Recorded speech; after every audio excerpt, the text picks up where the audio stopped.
movies that made me. Give me a high 9.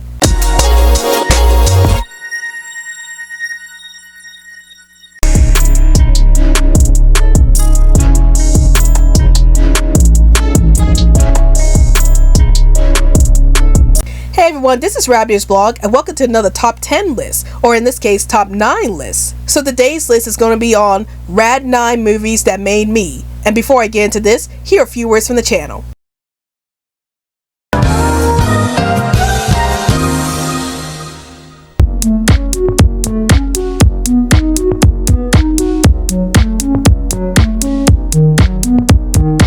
Alright everybody, it's time to get on the social media train. Want to chat with me in 100 words or less? Then check out my Twitter account. Want to talk about movies, TV shows, and video games within the group? Then check out my Facebook account. Want to check out some of my ultra cool fan art? Then check out my DeviantArt page. Want to get the lowdown on everything that's happening on this channel? Then check all of the above. And now, we return to our regularly scheduled program. So this list is going to be more unique from my other top 10 lists, as 1, it's my top 9 list, and 2, it's actually based on a community challenge that's being hosted by the Rad Pack. So if you want to check out the Rad Pack's YouTube channel, the link to their channel is in the description box below. But yes, this list is actually a community challenge being hosted by the Rad Pack, and it's basically me detailing my top 9 movies that made me, or my top 9 movies that I watch a lot as a kid. So there were a lot of movies that I used to watch a lot as a kid, and I will admit that I had a bit of a hard time trying to come up with this list because there's just so many movies I grew up watching as a kid. But I ultimately came down to 9 movies, and these were the 9 movies that I watched a lot as a kid and also had the most impact on how I view movies as a whole as an adult. So before I get into this list, here's one thing I want to let you guys know about. So this movie is going to be based off of my personal opinions. So there might be some movies that you guys grew up with that might not appear on this list. So if there are some movies that you grew up with that's not on this list, please let me know in the comments down below. And now let's get started with this list.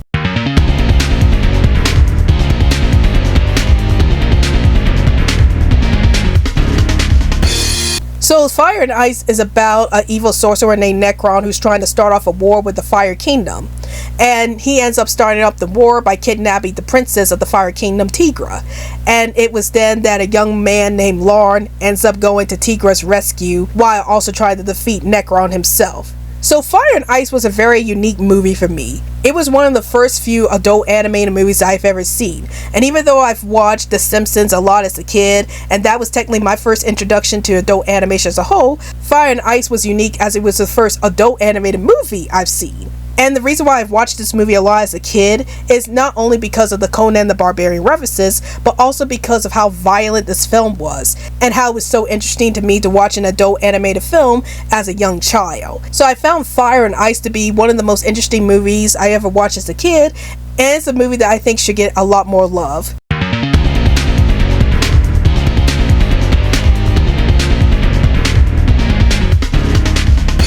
So Matilda was based off of Roald Dahl's famous children's book, and it's about a young girl named Matilda who has to live with her abusive parents and has to deal with the sadistic headmaster for school, Miss Trunchbull. But it turns out that Matilda has magical powers, and she ends up using her powers against Miss Trunchbull. Matilda was a film that I watched a lot as a kid. There's so much to love about this movie. I love the fact that this movie has a lot of fantastical elements in it, and the fact that it was based off a Roald Dahl book, which at the time I was reading a lot of books written by Roald Dahl, and Matilda just happened to be one of those books I read, even though in this case I didn't read the Matilda book until after I watched the movie. But anyway, I love this movie so much because I love how exaggerated things get with this movie. Like, they made all of the scenes where Matilda's dealing with her powers more exaggerated, and also any scene with Miss Trunchbull in it was pretty exaggerated itself. So I just love how this film got so exaggerated in a live action setting, as it made it look like I was watching a live action version of a cartoon series. And then I also love Mara Wilson's performance as Matilda herself, as she made Matilda to such a sympathetic and cute little character. And I just love the scenes where Matilda's using her powers against the people who torment her. So I had a lot of fun watching Matilda as a kid.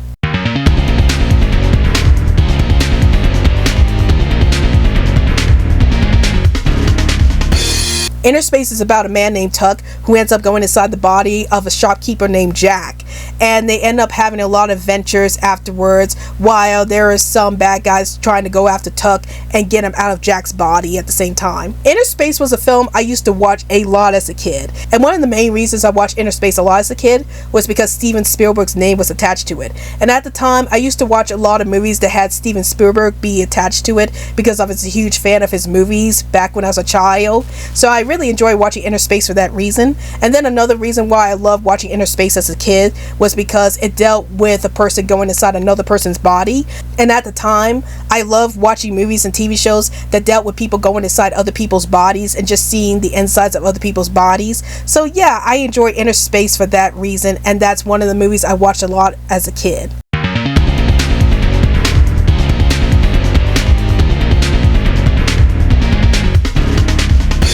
So based off the Harvey comics of the same name, Casper is a movie about a young ghost named Casper who just wanted to have friends. And it was then he ends up meeting with a young girl named Kat, who moves into the manor that Casper and his uncles are haunting. And it turns out that Kat and Casper become great friends with each other, and the movie is spent on developing the relationship between Kat and Casper. Casper is one of those films I used to watch a lot as a kid because not only was I a huge fan of Casper as a character, but I also loved the music from the late James Horner. I've always loved watching movies that had James Horner's music to it because James Horner's music was always so beautiful and mesmerizing to listen to, and he did such a fantastic job with providing the music for Casper that I'm constantly putting the music on repeat every time I was watching this movie as a kid. So yeah, I love to watch Casper a lot as a kid because of the music and because it was based off of Casper the Friendly Ghost.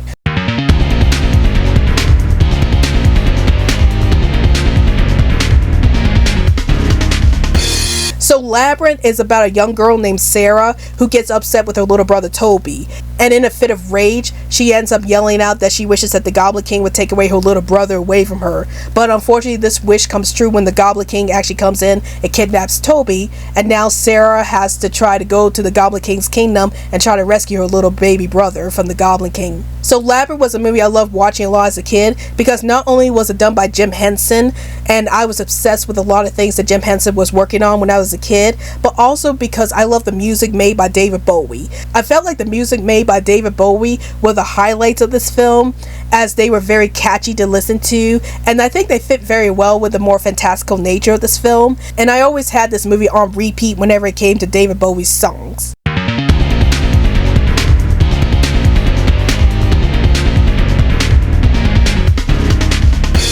So Return to Oz is like the unofficial sequel to The Wizard of Oz, and it's about Dorothy Gale having trouble sleeping at night because she keeps thinking about Oz, and this ends up worrying her aunt and uncle, and they decide to take Dorothy to get shock therapy, and Dorothy ends up escaping from the doctors with the help of a little girl, and it was then that Dorothy ends up back into Oz. But then Dorothy finds out that the land of Oz is being taken over by the Gnome King, and now with a new set of friends, Dorothy tries to go and confront the Gnome King in order to get Oz back to where it was. So I had a very interesting history with Return to Oz. I actually first heard about this movie through my mom, as she was telling me about what this movie was all about. And the moment she said that the scariest scene in this movie were the shock therapy scenes, I was like, shock therapy in an Oz movie? What is this? How is there shock therapy in an Oz movie?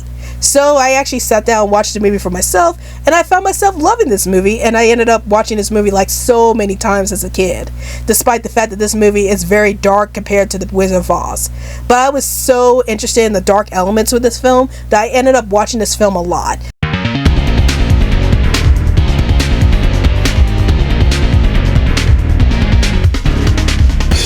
So The Hunchback of Notre Dame is about a hunchback named Quasimodo who is shunned by the people of Paris because of his ugly looks. And one day he decides to go to the Feast of Fools and try to engage with the celebration. But unfortunately, once everybody discovers his true ugly nature, they start bullying him.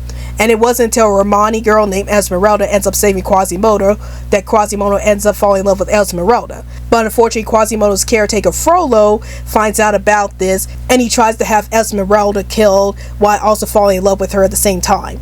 The Hunchback of Notre Dame was one of those movies I watched a lot as a kid, and one of the main reasons why I loved watching this movie a lot as a kid was Judge Claude Frollo himself.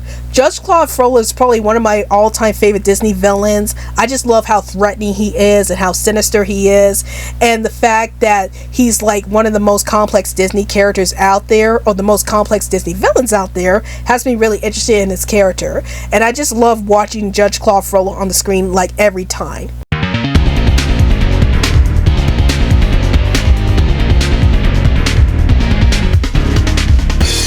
So Who Framed Roger Rabbit is about a detective named Eddie Valiant who discovers that Marvin Acme had gotten murdered, and the prime suspect in all this is Roger Rabbit himself.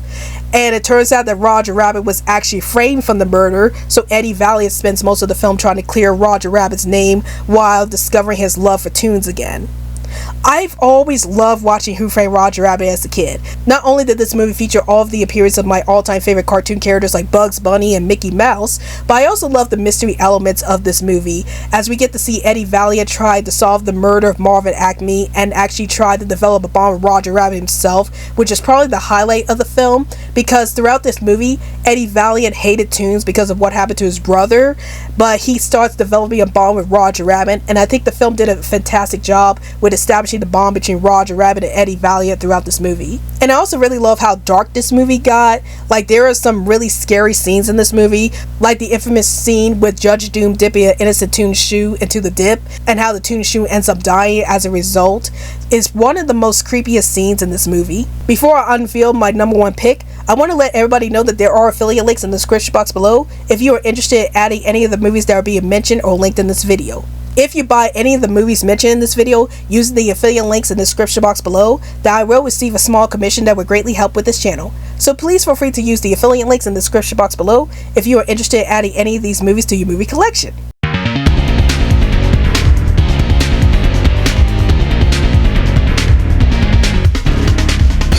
So the original Lion King movie starts off with a young lion cub named Simba who wants to be king someday. And he has a great relationship with his father Mufasa, who is the current king of the Pride Lands. But one unfortunate day, however, Mufasa ends up getting killed, and this causes Simba to run away from the Pride Lands and spend life with Timon and Pumbaa.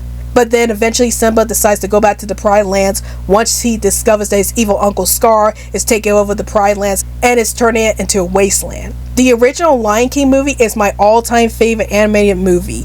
I just love how emotional this movie got, and I really love the songs in this movie as well. One of the reasons why I rewatched this movie so many times as a kid is not only because of the fantastic music and the fantastic animation, but also because of the themes it explored. The scene where Mufasa gets killed is one of the most heartbreaking scenes I ever seen in any movie, and it's a scene that still haunts me to this very day. And I just love the way that Simba realizes that he can't keep running away from his problems and has to face his problems head on, and it's done in such a fantastic way throughout this movie. So this makes the original Lion King movie my most watched movie on this list. So that's my Rad 9 movies that made me, or my top 9 movies that I used to watch a lot as a kid. And you guys may have noticed that all these movies have something in common, and that's the fact that all these movies have fantastical elements as well as some dark moments to them.